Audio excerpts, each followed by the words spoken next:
Hi guys, my name is Anurag Joseph. I'm a Punjabi Catholic, and it gets weird.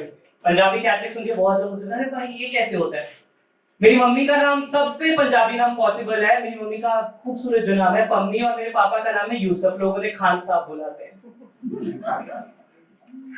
I've grown up listening to Punjabi folk music बहुत और I've been the दुल्हा बगानी शादियों में। तो मैंने lady संगीत भी करे हैं, लोगों के लेडी संगीत में गाया भी है, सुनाया भी और उनको भी सुना है। तो सीख सीख के I've acquired a lot of interest in Punjabi folk music and over the years also reading about Punjabi poets and अलग-अलग गानों में जगहों पे।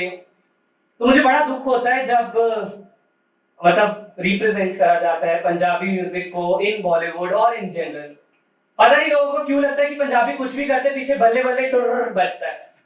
I still don't understand. ऐसा नहीं होता है गाइस। इट इज कि कोई सरदार निकलता है तो पीछे बजता है ओ पापा जी। No, it does not happen that. So today I will be presenting before you a piece by Shiv Kumar Batalvi. उनकी जो पोयम है इश्तिहार, उसका एक हुडी बहुत फेमस हुआ था व्हेन दिलजीत sang it उड़ता पंजाब में, and I'll be reciting one of his piece. It's in Punjabi, तो मैं कोशिश करूंगा बीच में उसको समझाने की कि कोई कम्युनिकेशन गैप ना रहे। So I want, मेरा मकसद बस ये है कि Punjabi music is way more than what we listen today.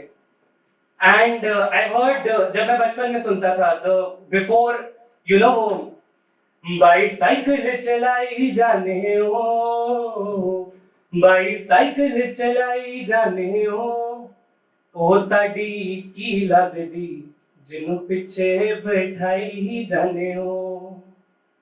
This became Lamborghini.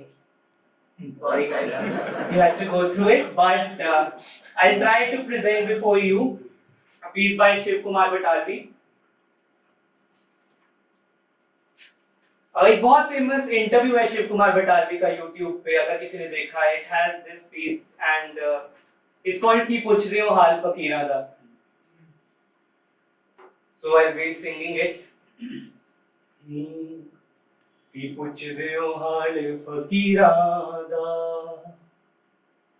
की पुछ रहे हो हाल फकीरा दा, साडा नदियों विछड़े नीरा दा, साडा हंज दी जून आया दा, साडा दिल जलिया दिलगीरा दा, की पुछदे हो हाल फकीरा दा, की पुछदे हो हाल फकीरा दा, साडा नदियों विछड़े नीरा दा, साडा हंज दी जून आया दा, साडा दिल जलिया दिलगीरा दा, ओ जान दिया कुछ शौक जहे, रंगा दा ही ना तस्वीरां रंगा दा ही ना तस्वीरां जद हट गए असीश के दी, मुल कर बैठे तस्वीरां दा, की पुछदे हो हाल फकीरां दा, साडा नदियों विछड़े नीरां दा, साडा हंज दी जून आया दा, साडा दिल जलिया दिलगीरा दा, की पुछदे हो हाल फकीरां दा। फकीर का हाल क्या पूछते हो तुम? That's what it translates to. I have not read the translation, but मुझे जितना समझ आता है, तो अगर गलती करूं तो माफ कर देना, बट मुझे जितना समझ आता है मैं उतना आपको बताने की कोशिश करूंगा कि एक फकीर का क्या हाल पूछते हो जो दुनिया से अलग है। कि पुछदे हो हाल फकीरा दा, साडा नदियों विछड़े नीरा दा। नदी से अलग होके कैसे ट्रिब्यूटरीज बन जाती है छोटी छोटी, उसी तरह जो फकीर है वो दुनिया से अलग हो जाता है, तो उसका क्या हाल पूछना। जिसने अपने आप को अलग ही कर लिया उसका हाल क्या पूछना। हंजदी जू ने आया था, हंजू बोलते हैं आंसू को पंजाबी में।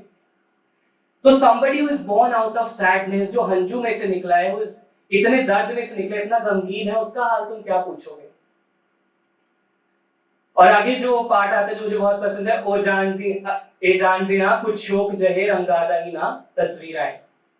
एक तस्वीर क्या होती है, कुछ रंगों को तुम फेंक दो तो एक तस्वीर बन जाती है। पर जब भी हम एक नई तस्वीर देखते हैं उससे उतना ही एक्साइट होते हैं, उतना ही फैसिनेट होते हैं। है तो वो वही रंग जो उस खाली कैनवस पर फेंके गए।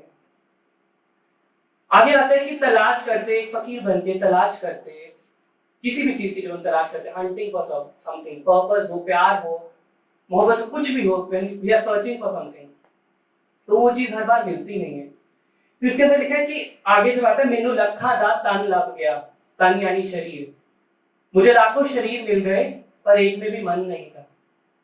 शरीर बहुत है पर मन बहुत कम है। सो इट गोस, मेनू लखा दा तन लब गया पर एक भी मन दा ना मिलिया, पर एक भी मन दा ना मिलिया। क्या लिखिया किसे मुकद्दर सी, क्या लिखिया किसे मुकद्दर सी, हत्थां दियां चार लकीरां दा, की पुछदे हो हाल फकीरां दा, साडा नदियों विछड़े नीरां दा, साडा हंजदी जून आया दा, साडा दिल जलिया दिलगीरां दा, की पुछदे हो हाल फकीरां दा। तो इसी को एक बार जब मैंने पढ़ा था तो बहुत देर से कुछ दो लाइन थी जो दिमाग में काफी देर से चल रही थी। और मेरे साथ क्या होता है, मुझे लिखने में बहुत दिक्कत होती है। मुझे ऐसा लगता है कि जो मैं इतना पर्सनल लिख रहा हूँ अगर किसी ने वो पढ़ लिया तो लिखने से पहले मैं बहुत बार सोचता हूँ कि लोग डायरी एंट्री करते हैं, मुझे उन लोगों को देख के बहुत ऐसा महसूस होता है कि इनमें बहुत, कि भले ही वो किसी को बता नहीं रहे बट वो लिख रहे हैं जरूर, तो इसमें भी बहुत जिगरा लगता है। तो मेरे लिए लिखना ही बहुत मुश्किल हो जाता है। तो मेरे साथ ऐसा होता है कि अगर मैं 2 लाइन सोचता हूँ तो वो 2 लाइनें कई देर दिमाग में चलती रहती हैं, आते जाते वो 2 से 4 हो जाती है, तो ऐसे करके कुछ बन जाता है। और ऐसे ही कुछ लिखा था कि तेरी रूह कंब जावेगी इत्थे हर चीज वंडी है, तेरी रूह कंब जावेगी इत्थे हर चीज वंडी है, ये रूहां दा बाजार नहीं है जिस्मां दी मंडी है।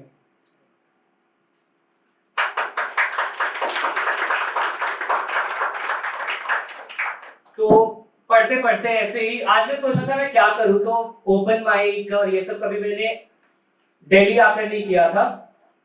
And just little background, kidney बेचकर मैं निफ्ट में डिजाइनिंग कर रहा हूँ। यस एंड या तो यहाँ आके मतलब यहाँ का कल्चर तो बिल्कुल ही अलग था।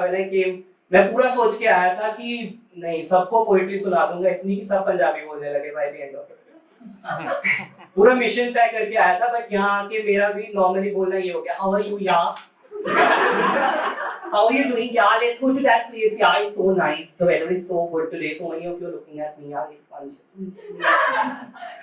तो मेरे भी बोलने का तरीका फिर बदल गया, तो बड़ी मुश्किल से थोड़ा कंट्रोल करना पड़ा। एंड आज मैंने सोचा कि I'll get back to it and start doing it more often। और ये जो पोएम मैं आगे पढ़ने जा रहा हूँ, I'll end with it, ये बहुत ही इनोसेंस में लिखी थी मैंने। और एक फेज आता है आई थिंक हर एक की जिंदगी में, जब आप टीनेज होते हो ना, ऐसा लगता है कि ये चीज हो गई ना मेरी जिंदगी में, एक तो दुनिया ही तबाह हो गई, तो लगता है इसके आगे कुछ नहीं, मतलब यही है जो है, अब तो आर या पार, ठीक है। तो बड़ा ड्रामेटिक उसके अंदर। और every time I read this, I think इसके बाद मैंने बहुत कुछ लिखा, but I don't know why every time ये I turn back to this and doing my first open mic in Delhi, I'd like to recite the first thing I'd ever written properly। थोड़ी sad भी है तो अगर मैं ना रहूं अगर मैं ना रहूं तो मायूस मत होना, अगर मैं ना रहूं तो मायूस मत होना, कीमती हैं ये आंसू याद कर तुम न रोना। अगर मैं ना रहूं तो मायूस मत होना, कीमती हैं ये आंसू याद कर तुम न रोना। तलाश जो करोगे मेरी, तलाश जो करोगे मेरी, तो मेरे कमरे की उन कोने की दीवारों से पूछना। तलाश जो करोगे मेरी, तो मेरे कमरे की उन कोने की दीवारों से पूछना। इन कागजों में कैद मेरे लाखों किरदारों से पूछना। इन कागजों में कैद मेरे लाखों किरदारों से पूछना। आंखें बंद कर दिल पर रख हाथ मुझे महसूस करना। आंखें बंद कर दिल पर रख हाथ मुझे महसूस करना। आधी अधूरी फीकी स्याही से लिखी मेरी कहानियों को पढ़ना। ढूंढना मुझे तुम हर चढ़ते सूरज और ढलती शाम में। ढूंढना मुझे तुम हर चढ़ते सूरज और ढलती शाम में। पाओगे तुम मुझे हर गलियों गुमनाम में। नजर जरा तुम डालना, नजर जरा तुम डालना उस मुरझाते फूल पे। देखना मुझे तुम उड़ते इस हवा की धूल में। फिर भी नजर ना आऊं, फिर भी नजर ना आऊं, तो दिल को तुम समझा लेना कि हूं कहीं किसी हंसी जहां में। मुस्कुराते तुम रहना, मुस्कुराते तुम रहना, बस इतना मैं कहूं। छोड़ करना ना तलाश मेरी, अगर मैं ना रहूं।